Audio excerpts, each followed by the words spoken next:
Hi, it's me Gopika. അപ്പോൾ ഞാനിന്ന് വന്നിട്ടുള്ളത് കണ്ണ് വരയ്ക്കുന്നൊരു വീഡിയോ ആയിട്ടാട്ടോ. അപ്പോൾ കണ്ണ് വരയ്ക്കാൻ എല്ലാവർക്കും ഇഷ്ടമാവുമല്ലേ? ഒരു ബിഗിനറായിട്ടുള്ള ഒരു ആർട്ടിസ്റ്റ് സ്റ്റാർട്ടിങ്ങിൽ ഏറ്റവും കൂടുതൽ പ്രാക്ടീസ് ചെയ്തിട്ടുണ്ടാവുക കണ്ണ് വരയ്ക്കാൻ വേണ്ടിയിട്ടായിരിക്കും.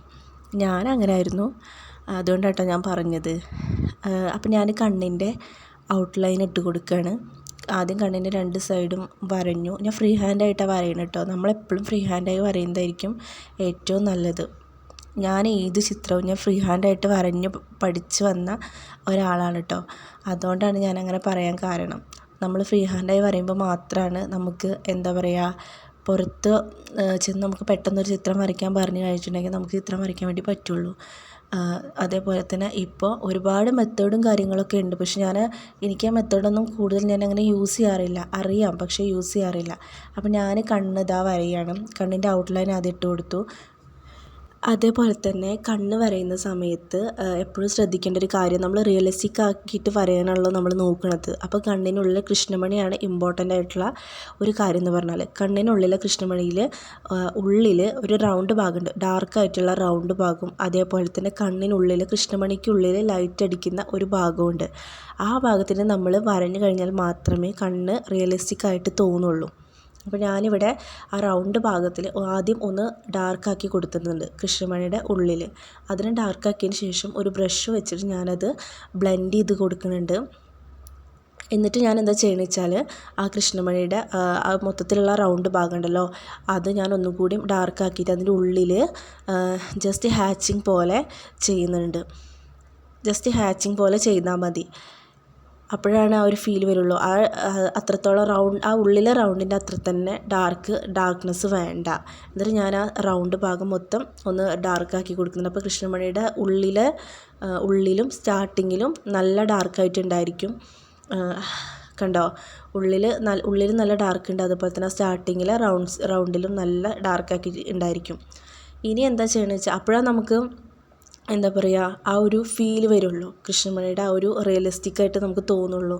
ഇനി എന്താ ചെയ്യുന്നത് വെച്ചാൽ ഒന്നും കൂടി ബ്ലെൻഡ് ആക്കിയതിന് ശേഷം വീണ്ടും ഞാനതൊന്ന് ഡാർക്കാക്കി കൊടുക്കുന്നുണ്ട് കേട്ടോ.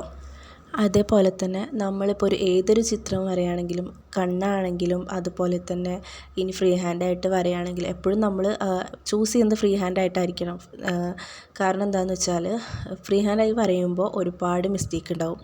ഫ്രീ ഹാൻഡായി വരഞ്ഞതിന് ശേഷം എന്താ പറയുക, അത് ഒന്ന് മൊത്തത്തിലൊന്ന് നോക്കുക. അപ്പോഴും നമുക്കതിൻ്റെ മിസ്റ്റേക്ക് മനസ്സിലാവും. വീണ്ടും വീണ്ടും നമ്മൾ വരഞ്ഞു കഴിഞ്ഞാൽ കണ്ണൊക്കെ നമുക്ക് അടിപൊളിയായി വരയാൻ പറ്റും. ഇനി ഞാനെന്താ ചെയ്യണമെന്ന് വെച്ചാൽ ഞാൻ പറഞ്ഞില്ലേ, ലൈറ്റ് അടിക്കുന്നൊരു ഭാഗം നമ്മൾ കാണിക്കണം എന്നുള്ളത് ഹൈലൈറ്റ് ചെയ്യണം. ആ ഭാഗത്തിന് ഒരു മോണോസീറോ എറേസർ എടുത്തിട്ട് ജസ്റ്റ് ഒന്ന് ഹൈലൈറ്റ് ചെയ്യാണ്. ഒന്ന് എറേസ് ചെയ്ത് കൊടുക്കുക. അപ്പോൾ അവിടെ ജസ്റ്റ് ആ ഒരു വൈറ്റ് കളർ വരും. ഇനി എന്താ വെച്ചാൽ കണ്ണിനുള്ളിലെ വാട്ടർ ലൈനും ഒക്കെ ഞാൻ ആ പെൻസിൽ വെച്ചിട്ട് തന്നെ ചെയ്യണത്. ഞാൻ എടുത്തിട്ടുള്ള പെൻസിൽ ആർട്ട് ലൈനിൻ്റെ ബ്ലാക്ക് ബ്യൂട്ടി എന്ന് പറഞ്ഞിട്ടുള്ള പെൻസിലാട്ടോ.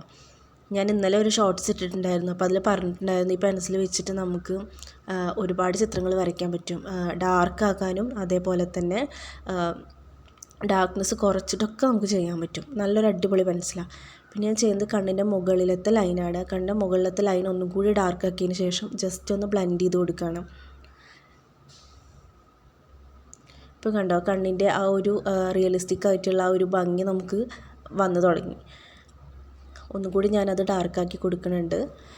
നമ്മൾ വരയ്ക്കുന്ന ചിത്രത്തിൽ നമ്മൾ എത്രത്തോളം എഫേർട്ട് ഇടുന്നോ അത്രത്തോളം ആ ചിത്രത്തിൻ്റെ ഭംഗി കൂടി വരുന്നതാണ് എനിക്ക് മനസ്സിലായിട്ടുള്ളത്.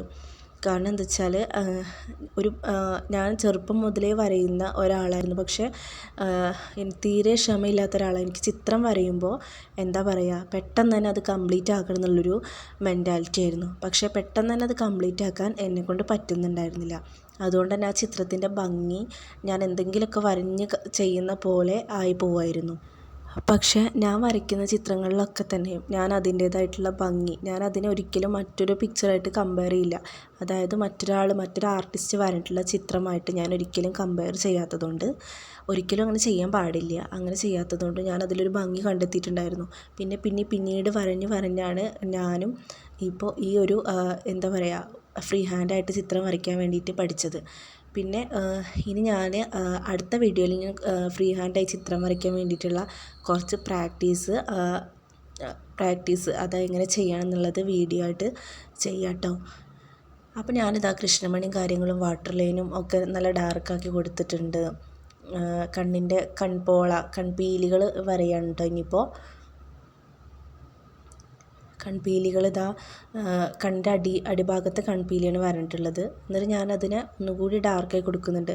കണ്ണിൻ്റെ ആ സ്റ്റാർട്ടിങ്ങിലൊക്കെ നമ്മൾ ജസ്റ്റ് ഒന്ന് എന്താ പറയുക, വൈറ്റ് പെന്ന് യൂസ് ചെയ്തിട്ട് ഒന്ന് ചെയ്യുകയാണെങ്കിൽ കുറച്ചും കൂടി നന്നായിട്ട് ഭംഗി കിട്ടും. എൻ്റെ അടുത്ത് ഇപ്പോൾ വൈറ്റ് പെന്നില്ല, അതുകൊണ്ട് ഞാനത് ചെയ്യുന്നില്ല. ഞാൻ ബിഗിനേഴ്സായിട്ടുള്ള ആളുകൾക്ക് വേണ്ടിയിട്ടാണ് ജസ്റ്റ് ഇങ്ങനെ ഒരു വീഡിയോ ചെയ്യാമെന്ന് വിചാരിച്ചത്. അവർക്കാകുമ്പോൾ പെട്ടെന്ന് ഒരു സ്റ്റാർട്ടിങ് എന്നുള്ള പോലെ ഇങ്ങനെ ചെയ്യാമല്ലോ. ഇതിലും നന്നായിട്ട് വരയാൻ വേണ്ടി പറ്റുന്ന ആളുകളുണ്ട്. അപ്പോൾ ഇതാ നമ്മൾ കണ്ണ് വരഞ്ഞു കഴിഞ്ഞു. അപ്പോൾ എല്ലാവരും കമൻറ്റ് ചെയ്യുക, സബ്സ്ക്രൈബ് ചെയ്യുക.